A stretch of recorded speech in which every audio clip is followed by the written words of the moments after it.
Podcast, hành trình vượt khó của người nông dân khởi nghiệp từ một con heo giống. Chào mừng các bạn đến với podcast hôm nay. Trong tập này, chúng ta cùng lắng nghe câu chuyện đầy cảm hứng về ông Dương Tấn Sĩ, một người nông dân chân chất đã viết nên hành trình khởi nghiệp đáng kinh ngạc từ một con heo giống nhỏ bé. Từ hai bàn tay trắng, ông không chỉ vượt qua khó khăn để thoát nghèo mà còn trở thành người nông dân sản xuất, kinh doanh giỏi, đóng góp lớn cho cộng đồng. Bắt đầu từ một con heo giống. Ông Dương Tấn Sĩ, 51 tuổi, sống tại ấp Tân Lợi, xã Tân Thới, huyện Tân Phú Đông, tỉnh Tiền Giang. Sau khi xuất ngũ, ông trở về quê hương với khát vọng thoát nghèo. Tuy nhiên, cái nghèo và cái khổ cứ bám riết lấy ông. Ông phải rời quê hương, đến Vĩnh Hưng, tỉnh Long An, làm thuê để kiếm sống. Sau khi lập gia đình, ông Sĩ được cha mẹ cho hơn 1 công đất trồng dừa. Nhưng miếng vườn nhỏ không đủ trang trải cho gia đình, nên ban ngày ông đi vét mương, ban đêm vác cát, đá thuê.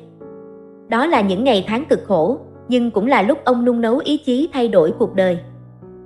Đến năm 2014, trong một lần làm thuê, ông gặp ông Mười Thanh, bí thư đảng ủy xã. Thấy ông Sĩ chăm chỉ và chịu khó, ông Mười Thanh quyết định bán lại một con heo giống với giá rẻ, còn cho phép trả góp. Ông Sĩ mang con heo ấy về, xây chuồng và bắt đầu hành trình khởi nghiệp. Chỉ 1 năm sau, từ con heo giống đầu tiên, đàn heo của ông đã tăng lên gần 100 con.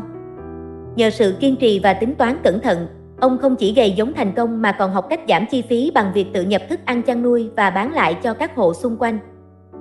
Những khó khăn và sự nhạy bén trong nghề. Nghề nuôi heo không hề dễ dàng. Năm 2017, giá heo rất thê thảm, chỉ khoảng 100.000 đồng 3 kg. Nhưng nhờ nhạy bén với thị trường, ông Sĩ kéo dài thời gian nuôi, đợi đến khi giá heo tăng trở lại mới xuất chuồng. Nhờ quyết định này, ông không chỉ tránh được thua lỗ mà còn có lời để tiếp tục mở rộng chuồng trại. Đặc biệt, năm 2019, dịch tả lợn châu Phi bùng phát, gây thiệt hại lớn cho người chăn nuôi. Nhưng ông Sĩ đã kịp thời bán toàn bộ đàn heo trước khi dịch lây lan, thu lợi nhuận khoảng 2 tỷ đồng. Sau đó, ông tận dụng kinh nghiệm học hỏi được từ các chuyên gia để mua lại heo từ các hộ dân với giá thấp, nuôi an toàn sinh học và bán ra khi giá cao. Nhờ chiến lược này, ông lãi hơn 1 tỷ đồng. Không chỉ làm giàu cho bản thân, không chỉ tập trung phát triển kinh tế gia đình, ông Sĩ còn sẵn sàng hỗ trợ bà con xung quanh.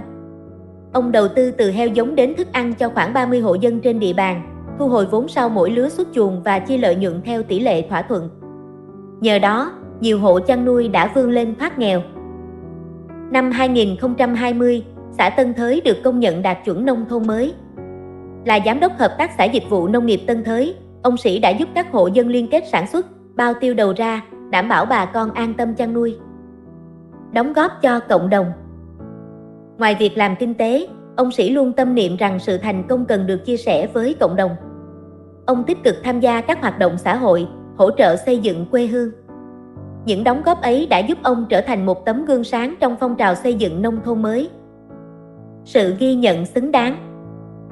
Với những nỗ lực không ngừng nghỉ, ông Dương Tấn Sĩ đã nhận được nhiều bằng khen, giấy khen từ cấp xã, huyện đến cấp tỉnh.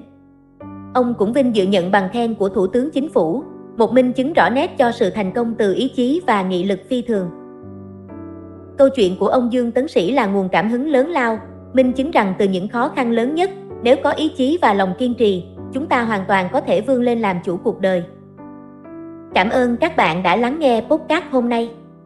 Nếu bạn thấy câu chuyện này ý nghĩa, hãy chia sẻ để lan tỏa nguồn động lực đến mọi người.